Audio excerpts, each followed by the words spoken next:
There was a man who was going to a psychiatrist to help him with the fact that he was not very assertive. He let people walk all over him. He was what is called a doormat, or milk toast, or any of those terms that you use.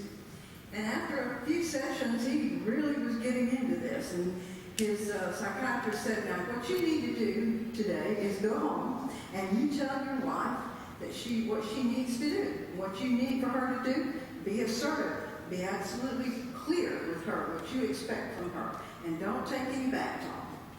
So he goes home, he's all ready. He walks through the door and he said, woman, I need you to get in the kitchen and I want you to cook my dinner. I want to be sure that my meat is done just exactly right tonight. And when you get through doing that, I want you to go upstairs. I want you to draw my bath. I want you to lay out my clothes because I'm getting ready to go out. And he said, now I want you to lay my clothes out on the bed, get them all ready for me. If they need to be ironed, you need to iron them. And guess who's going to tie my tie? And she looked at him and she said, the Undertaker.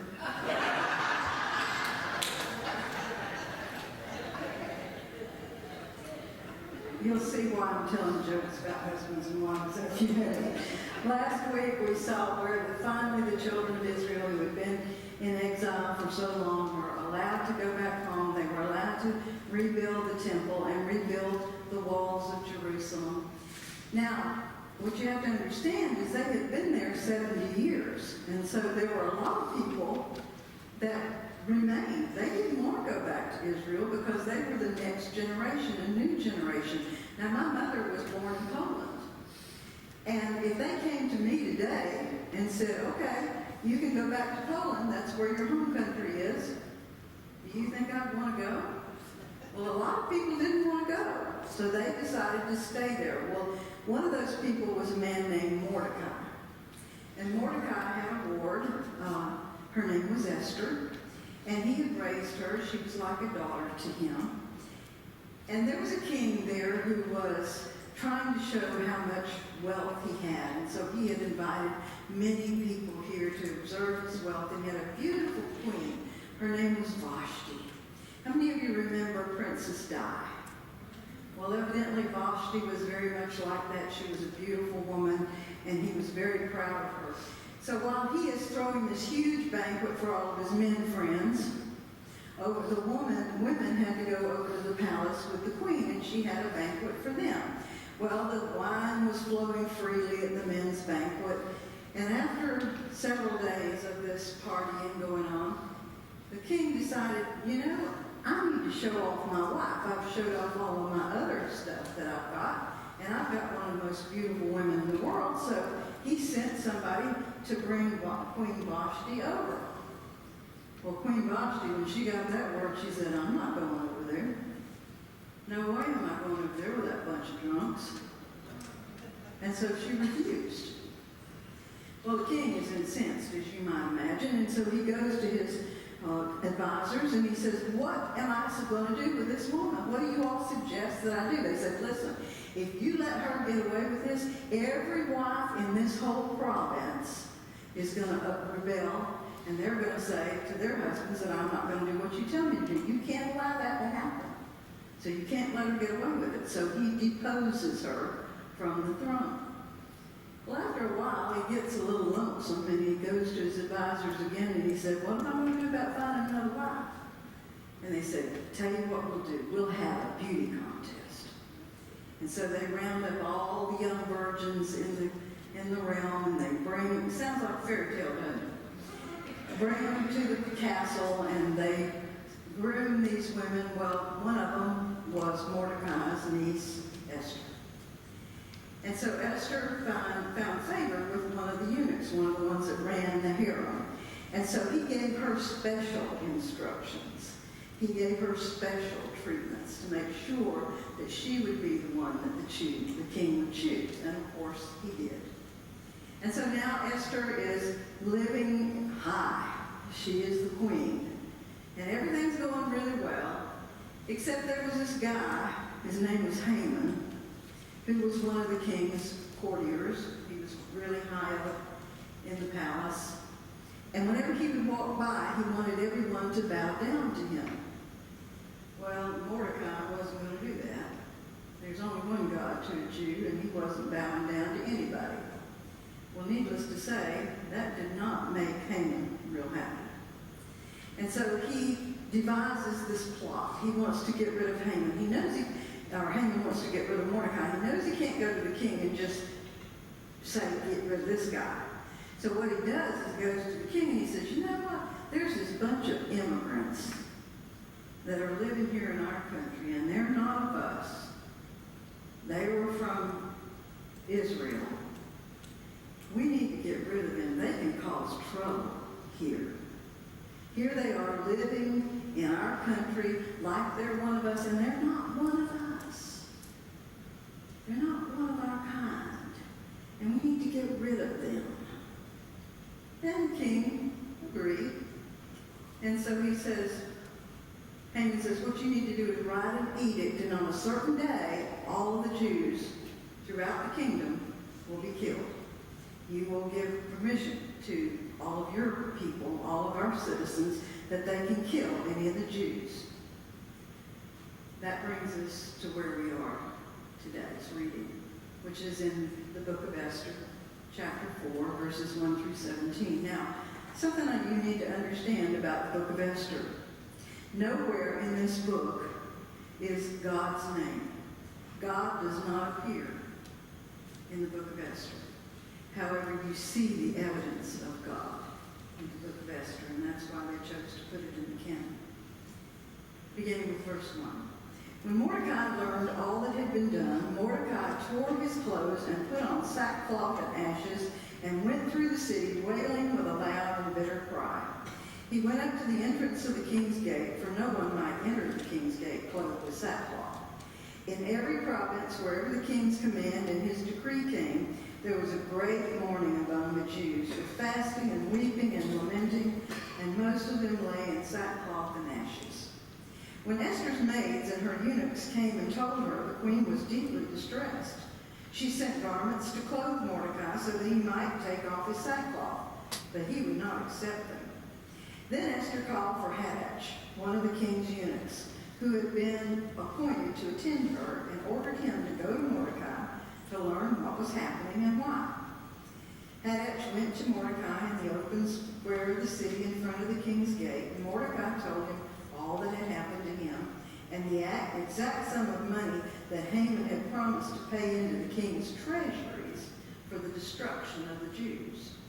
Mordecai also gave him a copy of the written decree issued in Susa for their destruction, that he might show it to Esther, explain it to her, and charge her to go to the king to make supplication to him and entreat him for her people.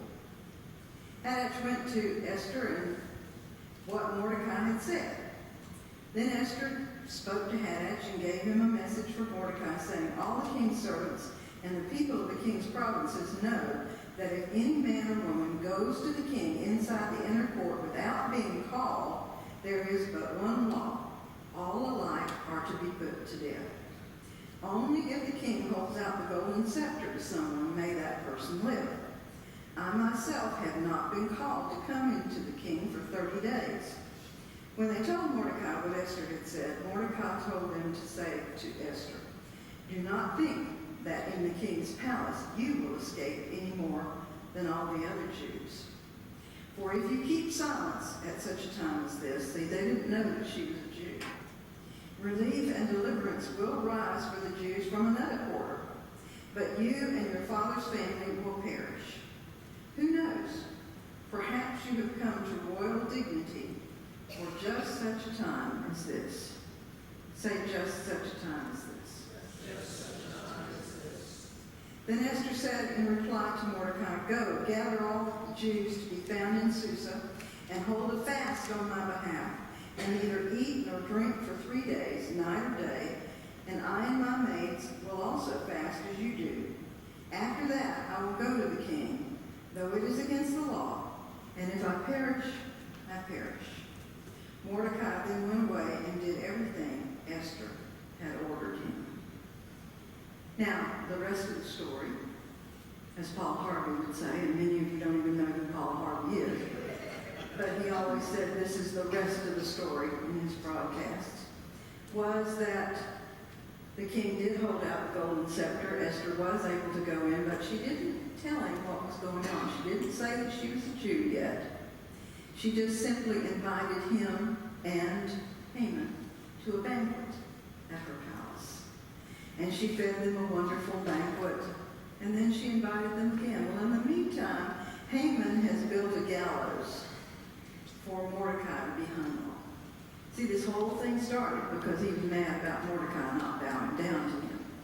And so he has built this gallows, and you can even see it from the queen's palace. Again, she calls them in for a banquet. And this time, she tells the king what's going on. And the king is furious that he's been tricked into writing this edict. But here's the catch. Once he has written an edict, it cannot be rescinded. But what he did was he wrote another edict, and this was that the Jews would be allowed to defend themselves against any attack. And he hung Haman on the gallows intended for Mordecai. But here's what I want you to understand. Esther was put there for just such a time as this. Say that. Just such a time as this. When Joe and I retired, or as we were preparing to retire, we weren't sure where we were going to go. We could go anywhere we wanted to. We had a house on wheels, and so we could park that baby anywhere we wanted to park it. And we talked about North Florida, we talked about South Georgia, we talked about a lot of different places. And every time I talked about one of those places, my daughter would sigh. Well, we were on vacation, and we had visited some of the places we were thinking about. One of them was Old Town. We were up there in Old Town. We'd even looked at some property to buy. But when we went out there, it took a long time for us to even find it. It was way out in the woods. Very inexpensive property. And once we got out there, we found out why. But we really liked it, and Joe was going on, no, we could do this, we could do that. And I said, wait a minute, listen, for just a minute. I want you to look at us and realize we're not as young as we used to be. And it's a long way from here to any hospital. In fact, we couldn't find this place. Do you think an ambulance could find this place if we were to call? And if one of us got sick or one of us dies, we're going to be stuck up here 6 hours away from our family. So he said, yeah, I agree. So we continued the search. We came on down to Sebring. We were staying in a campground in Sebring. And we sort of liked the campground. We liked Sebring. Liked the town. Always have liked it. So we're thinking about that. Well, we went out one morning, and all of a sudden there was this huge cloud of what they told us was mayflies. Now, I have lived in Florida my whole life, and I've never seen these before. They're little green bugs, and they look like little bitty dragonflies. And they were such a cloud of them, you couldn't even breathe out there. It was so bad. Well, we went back in the camper, and we started looking in the woodalls to find another place to go camp. And we came across the ad for the Glades out here. And Joe said, I think that's the old Henry Isles. How many of you remember when it was Henry Isles? And I said, well, we're only an hour away from there. Let's ride over there one day and check it out. So we rode over one day, and that was when the restaurant was still open. And we rode around. We really liked the looks of everything. And hey, it's about close to where we know people. And went into the restaurant, and there was only 4 other customers in there, and 3 of them were from this church. Do you think that was an accident? I think not. And we decided that was a nice place, and so we went immediately and signed a contract for a year's lease, and we'd bring our 5th wheel back and leave it there. And we decided, this is close to home, it's close to the family, this would be a good place for a home base, because we planned to travel too.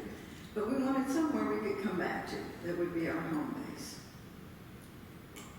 God, I believe, truly believe, sent that cloud of mayflies. I really believe he did, to bring us to where we were. Because 2 reasons. Number 1 was just a month and a half after Joe and I retired is when he got sick. And I was here where I had a church that was praying for him. I was where I could stay with my family and drive to the hospital because they're a whole lot closer than the Glades to the hospital. But then also, he knew I needed to be here for just such a time as this. He put me here, I believe, because a lot of you already knew me. I believe there was some trust there because I had been the lay leader in this church and taught Bible studies. And so I believe that that was a preparation for just such a time as this. Now, it's hard to go. I want you all to know how hard it is for us to leave this place.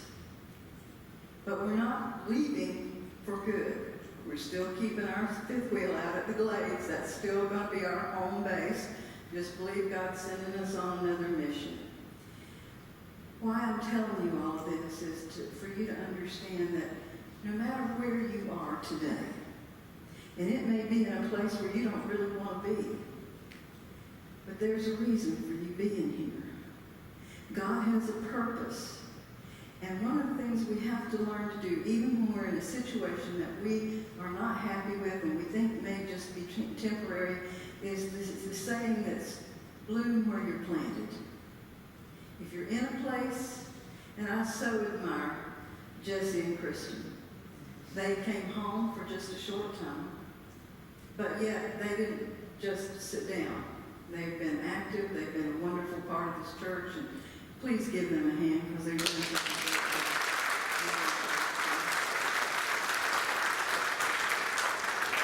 But here's the thing. God can use you no matter where you are.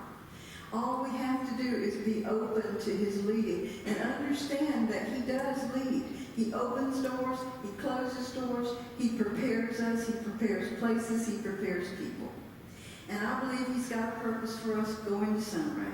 It's not where I chose, it's where the conference chose for me to go, but there's a reason. And I know that he has a purpose for it.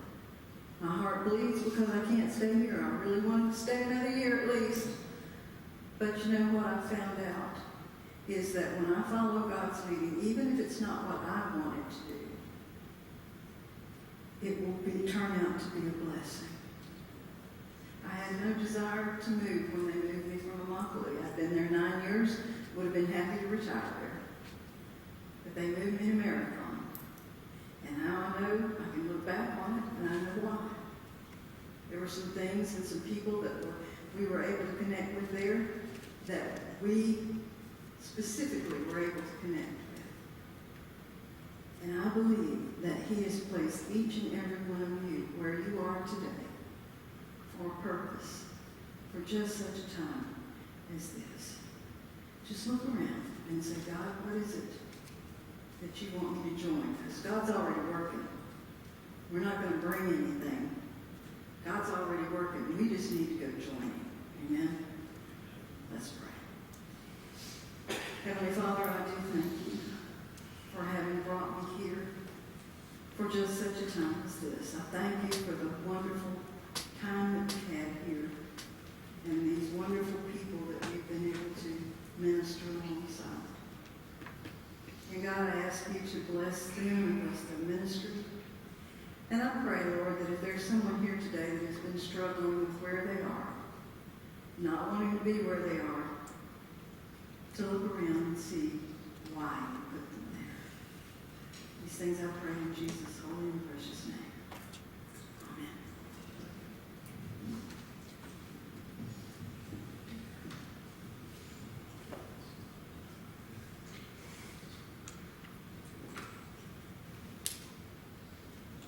Thank you, Pastor Peggy. We appreciate you. We're so thankful for you being here. Thank you.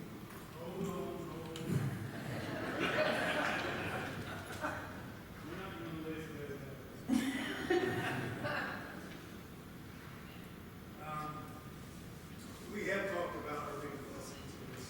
Before we let her go, I'll ask some of you to come up with me. We're going to pray with Pastor Peggy as she goes out today. We're going to lift her up and Joe as they travel. Like she said, they'll just be down the road. But they will be leaving. Up the road. Up the road. No, we'll be here.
say go and be at peace. We want to pass on the Holy Spirit.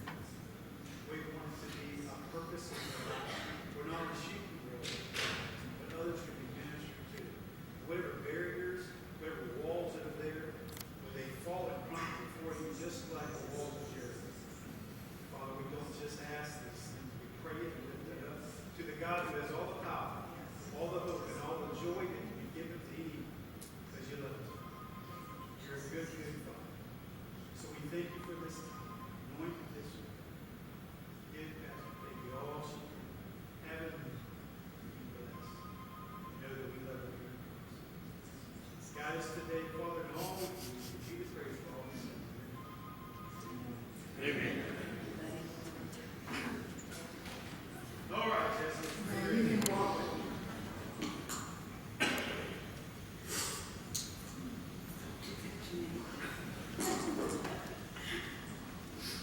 All right. We invite you guys to stand and sing our last song with us.